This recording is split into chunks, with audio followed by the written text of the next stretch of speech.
Hello, Resurrection. Today is July the 22nd. Today is the feast of St. Mary Magdalene. And anybody who knows me from a church perspective knows that I have a great devotion to Mary Magdalene. I think she was, in so many ways, one of the most exemplary of the apostles. Her nickname is the Apostle to the Apostles because in so many ways, Mary Magdalene was the one who took the message of Easter morning to the entire world. And I think about that a lot. I've told the story of being in Jerusalem and in the Church of the Holy Sepulchre, and of course, the building kind of follows the contour of the land. The floor is not even. If you're standing over here where the chapel of Weeping Mary is, which is the chapel that commemorates Mary Magdalene on Easter morning as she sat in the garden, laid down on the rock and cried because she thought that Jesus' body had been stolen away. And when you're there in that chapel and you turn back and look up to where the tomb is, and of course the rock face has been carved away from the tomb, and there's a little chapel building around that now, but that's where the tomb is. The interior of the tomb is still intact.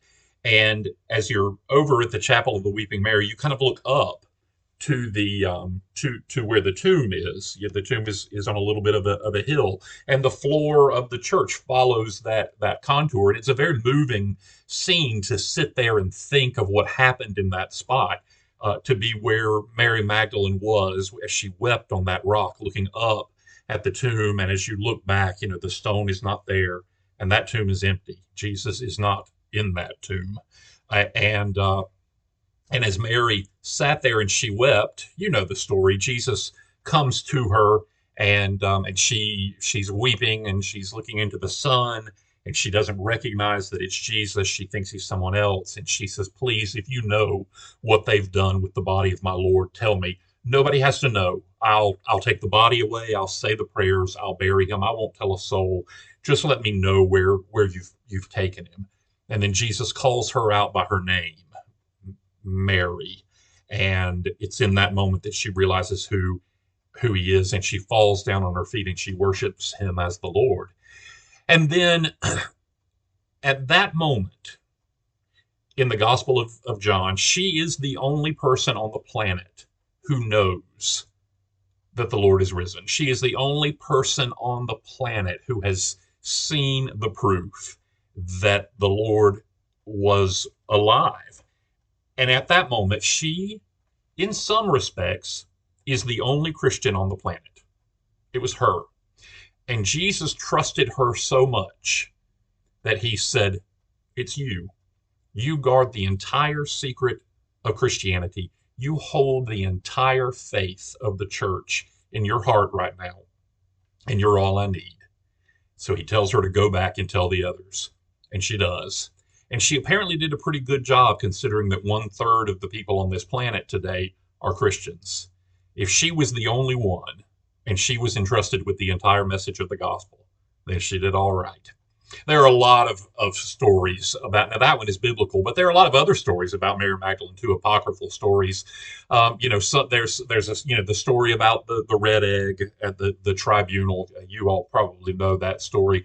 In Jerusalem, among the Palestinian Christians, they have a story that Mary was a little rich girl, that her father owned the fishing fleet on the Sea of Galilee, wooden boats. Wood was hard to come by. Still, is very hard to come by, in Israel, in Jerusalem, in Palestine, and so Mary was a little rich girl, and she funded the ministry of Jesus. Of course, it's in the Gospel of Luke that it says that Mary Magdalene that Jesus had cast out 7 demons from Mary Magdalene, signifying total possession. She had totally lost herself to the powers of evil, and Jesus saved her from that. Mary Magdalene's story if that were the only story we had about Christianity, it would probably be enough. Uh, she, she exemplifies everything about what it is to be a Christian, right down to she was the one who delivered the message of the faithful to the faithful when she was the only one who knew it for sure. She's a wonderful saint. Read up some on Mary Magdalene. There are a million books about Mary Magdalene. Read her accounts. Read the accounts about Mary Magdalene in the Bible, and that's why Jesus gave us examples of good Christians to follow. Because if we could be even a fraction as faithful as Mary Magdalene, we'd be doing all right, I think. Summer is we're turning the corner on summer. The school supply drive is back. Kids are already starting to get mopey about having to go back. Parents are starting to get a little hopeful about their kids going back, and so summer programming will be coming to an end in the next month. And we will be headed into our fall programming. I'm getting antsy to get back to our Wednesday night group. I've said this before that I don't do very well.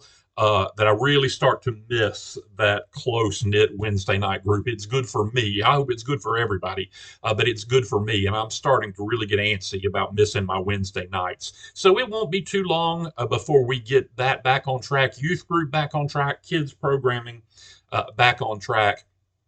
I think I told you 2 weeks ago that our summer attendance in June was the pits. The pits, y'all. It was terrible. But July has not been that way. July has really, really started picking back up, and I'm proud of that. I'm proud of y'all, and I think we're doing a pretty good job. And we will, of course, praise God, from whom all blessings flow. I love y'all so much. I'll see you this very Sunday at 8 and 10 o'clock.